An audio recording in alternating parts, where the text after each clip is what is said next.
Have you ever wondered what Lampião would do if someone dared to challenge him again? Even after everything he did, imagine the guts it'd take to arrest another one of his men.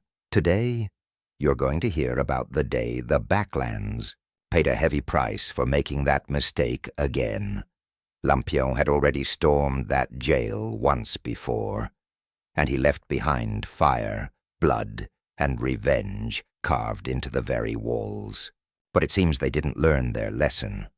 They locked up another one of Lampião's men, and this time, hell came back even stronger. It's a blazing story from the heart of the Sertão. Boldness, punishment, and an attack that felt like open warfare. They say it was the last time anyone in that village had the nerve to stand up to the king of Cangaço. But before we dive in, let me ask you something. If this story's already grabbing you, go ahead and hit that like button and subscribe to the channel. That way, we keep the roar of the Bacamarte echoing through the algorithm. Now then, are you ready? No? Well, get ready, and come with me deep into the Backlands. Let's go. The morning felt calm in Barra do Sal, one of those slow days where the loudest sounds were beans simmering in the pot and the lazy creak of the general store's door swinging in the breeze. But no one had the slightest idea of what was about to unfold. His name was Zé Cardoso, right-hand man to Corisco, an old-school cangaceiro, battle-scarred and hardened by the fight. He'd come into the village looking for food and a message, assuming folks there had learned their lesson. Don't poke the jaguar if you're not ready for the claws. Turns out, they hadn't. The new lieutenant in the region was cut from a different cloth. He hadn't seen the last war. He'd only heard the tales, and thought Lampião was just a scary story old men told to keep kids in line.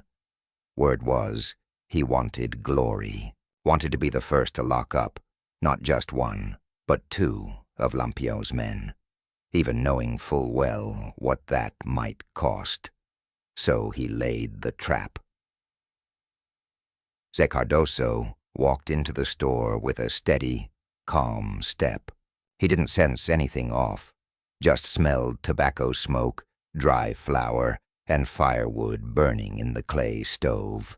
But too many eyes were on him.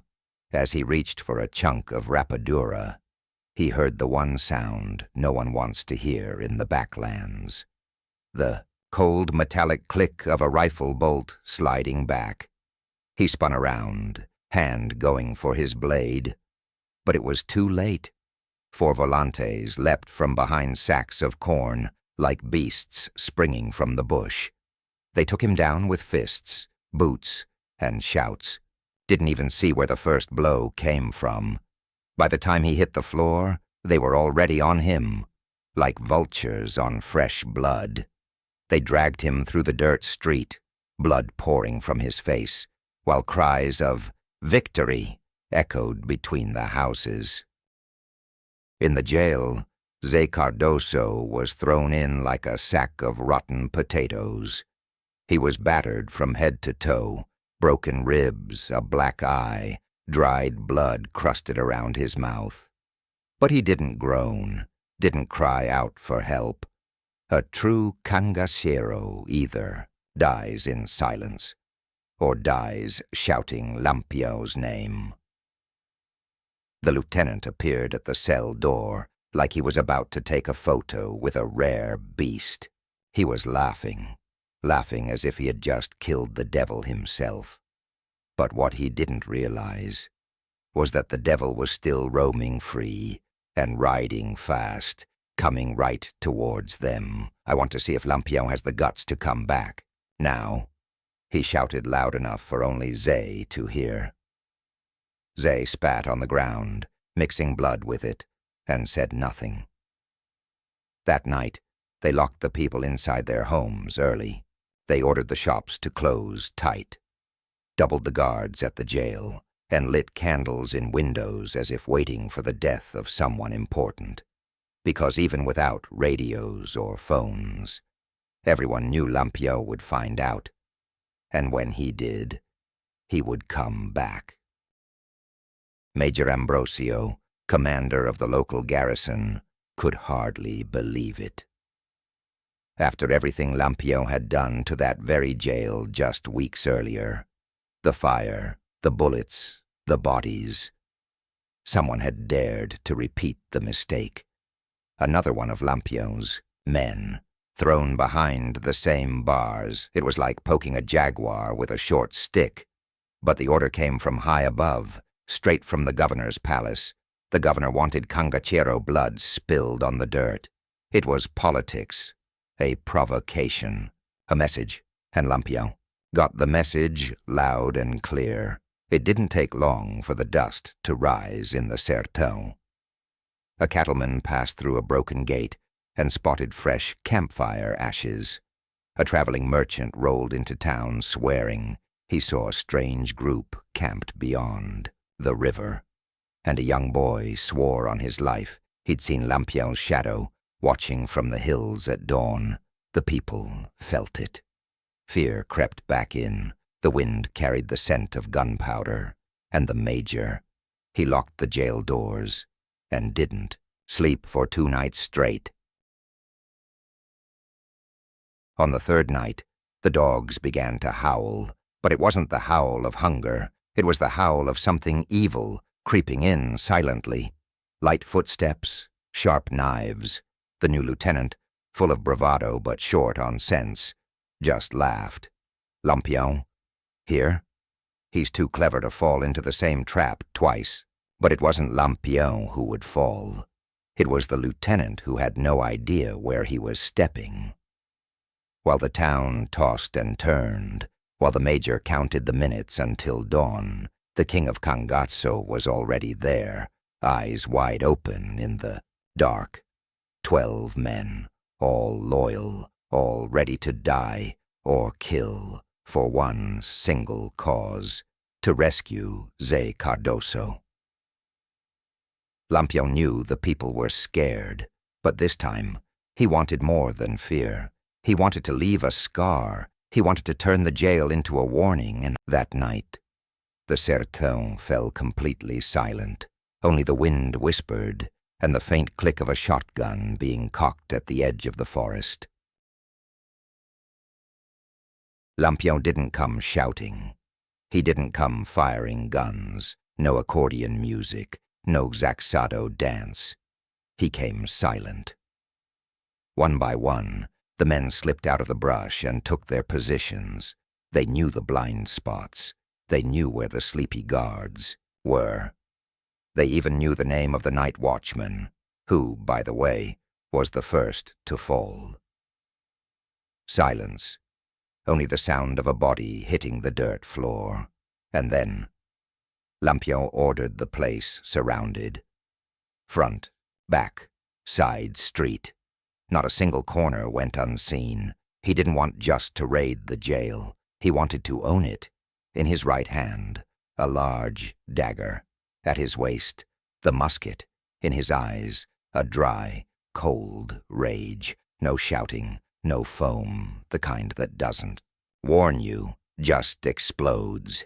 He waited for the signal, and when the first rooster crowed in the distance, he unleashed hell. The first shot shattered the silence like thunder on a clear day, sharp, direct, deadly. It hit the lookout post where Lampião was hanging. The lights went out. The night swallowed everything whole. The second bullet slammed into the padlock on the side gate. 3 men burst in like restless spirits.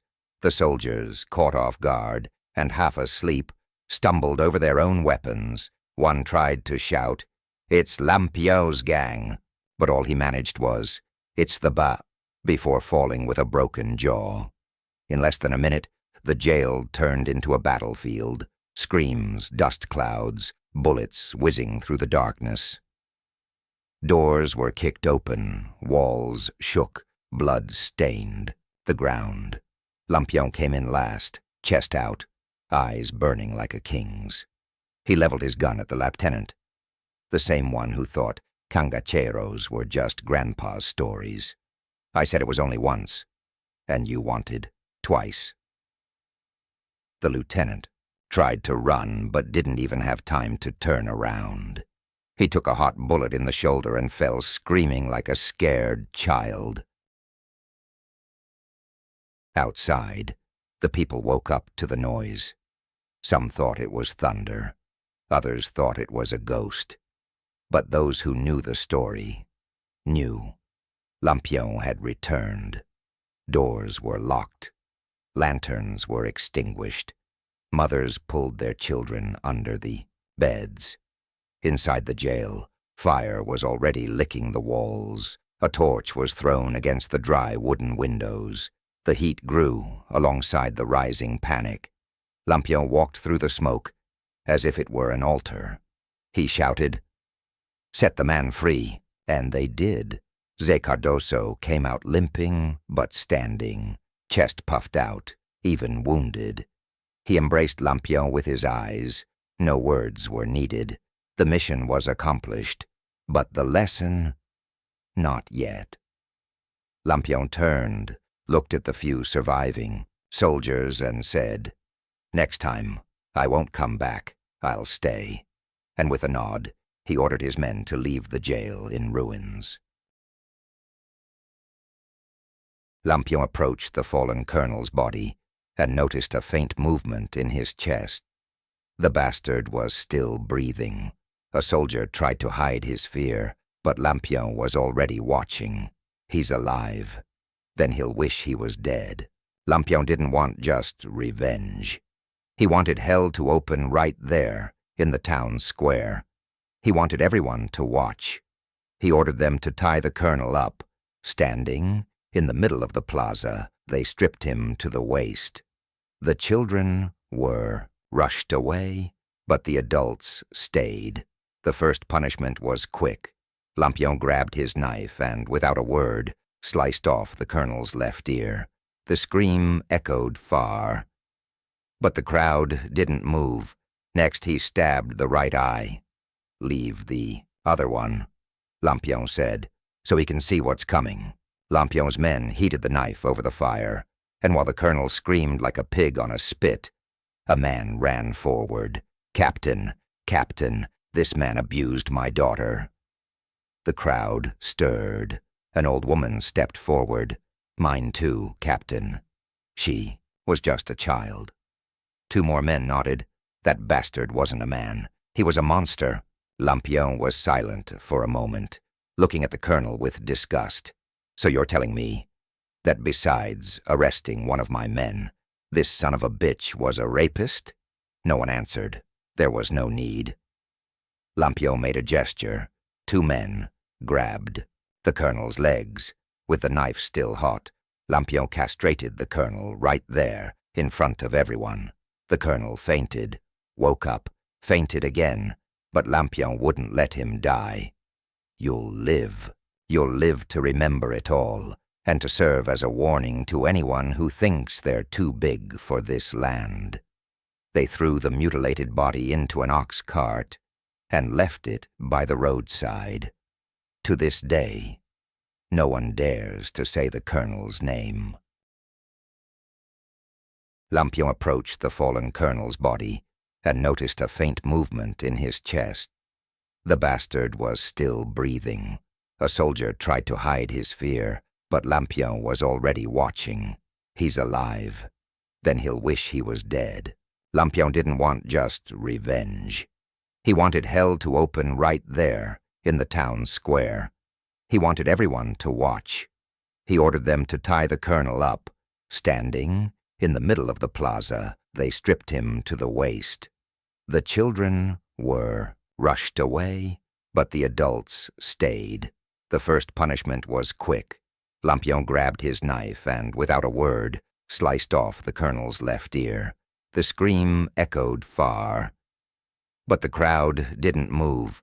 Next he stabbed the right eye. "Leave the other one," Lampião said, "so he can see what's coming." Lampião's men heated the knife over the fire, and while the colonel screamed like a pig on a spit, a man ran forward. "Captain, "Captain, this man abused my daughter." The crowd stirred. An old woman stepped forward. "Mine too, Captain. She was just a child." 2 more men nodded. "That bastard wasn't a man. He was a monster."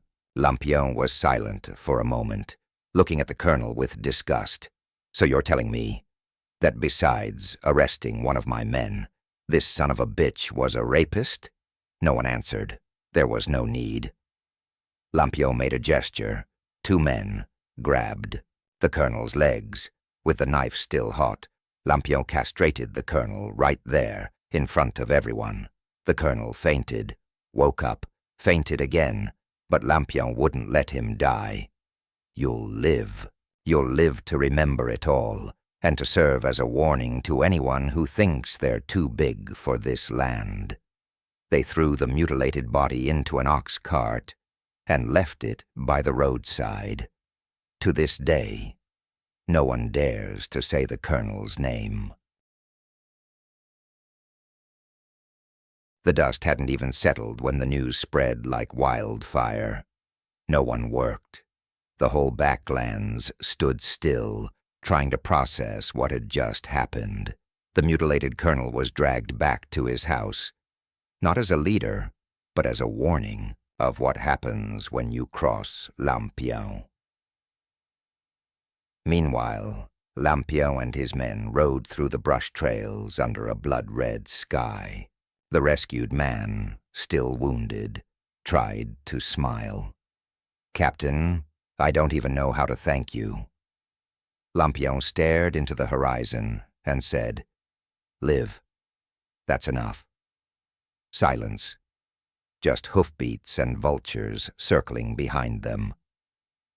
"You think they'll try again. They will. And what do? We come back and make it worse." Early the next morning, the town's priest went to the colonel's house, not to pray, just to see what was left of him. Bandaged, silent, face twisted in pain, the colonel barely moved. One eye gone, hand shaking, he tried to write in a notebook. The priest leaned in, hat in hand, and whispered, "I prayed hard for you, but maybe God kept you alive so you'd pay your dues here, not in the afterlife." The colonel couldn't even lift his head. Shame weighed heavier than pain. Far away, by a quiet stream, Lampião's men made camp. Small fire, dried meat, loud laughter, and cachaça. It was a night to celebrate. The rescued man, swollen and bruised, raised a clay cup. "Thought I'd die back there, Captain." Lampião smirked. "My men don't die lying down. They die standing, or get saved by me." "Long live Lampião," someone yelled, and the night echoed back, "Long live."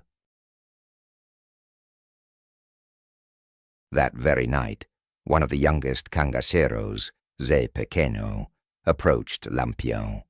He squatted down in front of the captain and asked in a hesitant voice, "Captain, why didn't you kill the colonel?" Lampião slowly raised his eyes. He took a sip of cachaça. Then he answered, his voice dry and full of conviction. "Killing a man is easy. The hard part is making him wish for death, and it doesn't come." The group fell silent. Each one understood the weight of those words. Zé Pequeno shook his head respectfully. "So you mean he'll live now?" "As a warning?" Lampião whispered. "As a curse." Meanwhile, in the town, rumors began to spread that Lampião was coming back, that he wouldn't accept any challenge, that now any authority who raised a hand against the people would pay with blood, tongue, and honor.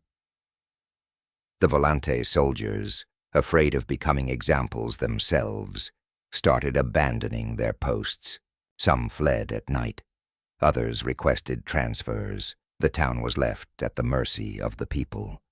But the people now had a voice of justice, a voice that echoed in the name of Lampião.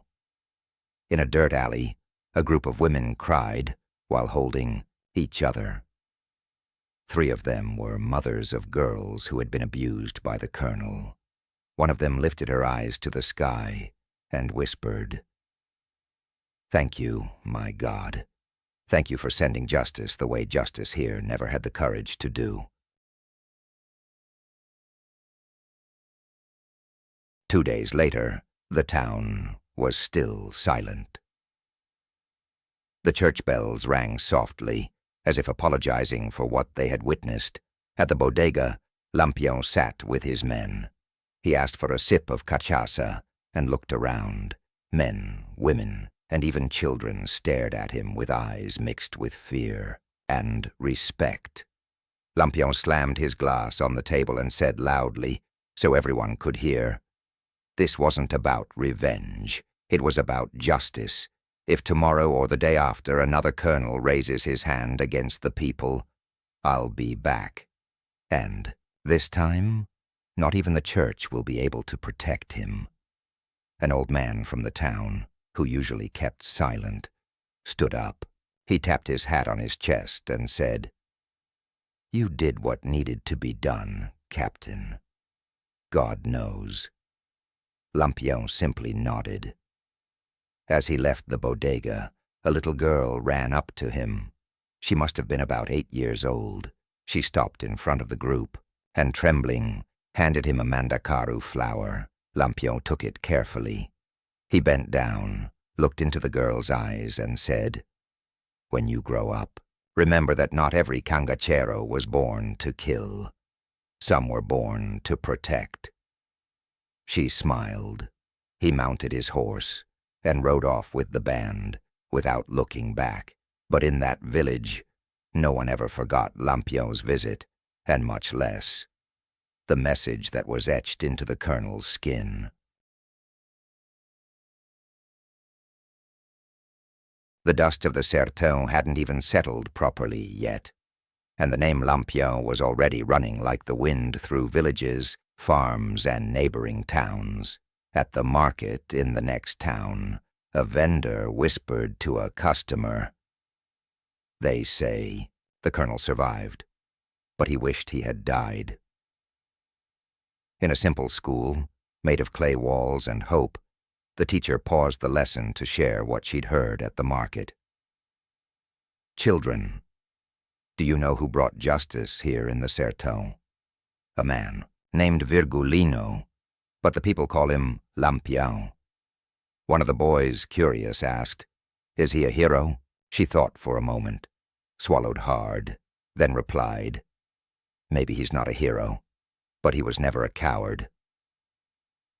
Meanwhile, at the band's camp, night fell again. Lampião lay on his back, looking at the sky, his leather hat shading his forehead, and stars reflecting in his eyes. Next to him, the man he had saved fiddled with his machete, cleaning the blade. "Captain," he said, his voice still rough, "if I had died back there, would you have done all this for me the same way?" Lampião turned his face just slightly, smiled at the corner of his mouth. "Every man who wears this jacket with me carries my name. If one falls, everyone feels it, but if one rises, the whole Sertão trembles." The man swallowed his tears, wiped his face discreetly, then murmured, "I never thought I'd see the colonel kneeling, silent, and mutilated. I think hell was too small for what you did, Captain." Lampião stood slowly, took a cigarette from his pants pocket, and lit it. With a burning ember from the fire, "Hell is when justice fails. I just came to remind the people how justice is done in the Sertão." Across the fire, Zé Pequeno listened silently. After a while, he spoke. "And now, Captain, where do we go next?" Lampião looked toward the dark horizon. the fire's embers reflected in his eyes like real flames. Wherever there's fear, injustice, or a colonel thinking he's God. The news of what happened in that little village spread faster than drought through a cornfield. Lampião didn't just confront a colonel. He humiliated the most feared man in the region and left him alive, to serve as an example. In neighboring towns, other colonels bolted their gates, reinforced their farm walls, and doubled their guards' pay. One of them, out of fear, even sent for a priest from another town. He wanted the house blessed and the whip. "If that devil comes here, I'll hand over the city's keys, but I won't stay here to watch," shouted a man, drunk with fear in a crowded hall. At the market in a distant village, a group of men whispered in a corner. "Did you see what he did to the colonel?" "Didn't see anything, but I heard the man's mute, missing an ear and his chin." Missing his chin? Yeah, maybe I exaggerated, but what Lampião did, no one dares to forget. Meanwhile, in the harsh sertão, on a dry dirt road, 3 soldiers of the Volante rode silently. One of them, the youngest, suddenly looked at the corporal. "Corporal, what if we're next?" "Don't talk nonsense, boy." "But we obey colonels like that. What if Captain Lampião thinks we're the same? If you're scared, ask to leave, because what he did to the colonel was justice." The corporal fell silent. Maybe the recruit was right. At the edge of a dry pond, a group of women washed clothes, quietly laughing. "Maria, did you see the mandacaru flower Quiteria's daughter gave to Lampião?" "Yes, I did." "And do you know what he said?" "That not every cangachero was born to kill." "That's right. I used to think they were all bandits. Now I think they're more men than those colonels here." In the sertões where once only fear ruled, hope began to find courage. For the first time in a long time, the people whispered not about hunger, but about justice, about Lampião, about the day a colonel fell and the sertão stood up. Days passed, but the ground of Barra do Sal remained heavy, as if every step echoed the memory of an old scream. The windows stayed half open. The doors rattled with the wind, as if still waiting for someone's return. The colonel was still alive. It's true, but he was never the same again. His voice never came back. His gaze got lost somewhere in the past. He would sit on the farmhouse porch, hat crooked on his head, as if still trying to understand the moment he lost everything. He didn't lose only his honor, nor just his command. He lost the fear the people had of him, and for men like him, that's the worst defeat. They said sometimes he cried, but his crying wasn't from pain. It was from fear. Fear of the people, of the hidden laughter of the washerwomen, of the silence of the cowboys, of the church bell's sound, which now tolled louder, and above all, fear of the memory of that man with the leather hat who made justice with his own hands. In the clay houses, the kids played at being Lampião. On one side of the street, a boy held a stick, like it was a musket. On the other, a younger boy shouted in fake anger, "Coward colonel, where will you run now?" The mothers watched and let it be. The fathers smiled quietly, without saying a word, because for the first time, the figure of the cangachero was not fear. It was hope. Hope that one day the people of the sertão would no longer bow their heads, nor silently accept injustice. At the village school, the teacher drew on the blackboard the silhouette of a man on horseback, with a jacket and leather hat, and asked, "Who knows the name of this man? A skinny boy with his feet on the ground and a sharp gaze, answered without thinking. It's Lampião, the one who brings justice when no one else has courage. The class fell silent, and the teacher just smiled. She didn't deny it, because she knew the story that runs through the sertão is not the one written in books. It's the one that bleeds in memories. It's the one that beats in the heart of those who survived. Along the dry paths of the northeast, the name Lampião became almost a prayer. Some prayed asking him not to show up. Others prayed for him to come back. And that's how the myth was born. It wasn't in battle, nor in a shootout. It was when an ordinary man decided not to be silent. It was when fear changed sides and courage became an example. There, in that village, forgotten by maps, a new legend was born. The legend of the day the people understood that no one is too small to topple a giant. You just have to raise your head and not back down. Lampião left without looking back, but he left something much greater than himself. The message. And the message stayed. It stayed on the jail walls. It stayed on the colonel's skin. It stayed on the mandakaru flower. It stayed in the promises made by the campfire. It stayed in the calloused hands of the people, who for the first time felt they could breathe. Today there are still many corners of the sertão where injustice reigns, but there are also boys growing up with Virgulano's name on their lips and justice in their hearts. There are women who now speak more firmly. There are farmers who no longer lower their eyes to the landowner's henchmen. There are people who walk afraid, yes, but with courage beside them. Out here in the sertão, stories live beyond time. They echo in the dust, in the wind, in every cracked stone. The legend of Lampião is not just a tale of bullets and blood. It's a story of courage rising where fear once ruled. When the world turned its back, when the powerful thought themselves untouchable, a man rode through the shadows, not to break the law, but to rewrite it, with the fierce justice of the oppressed. His name, Virgulino Ferreira da Silva, but to the people, he was Lampião, a symbol of resistance, a flame that refused to die. They say the sertão is harsh, cruel, relentless, but it is also a land where hope plants its roots deep in the hearts of those who dare to stand.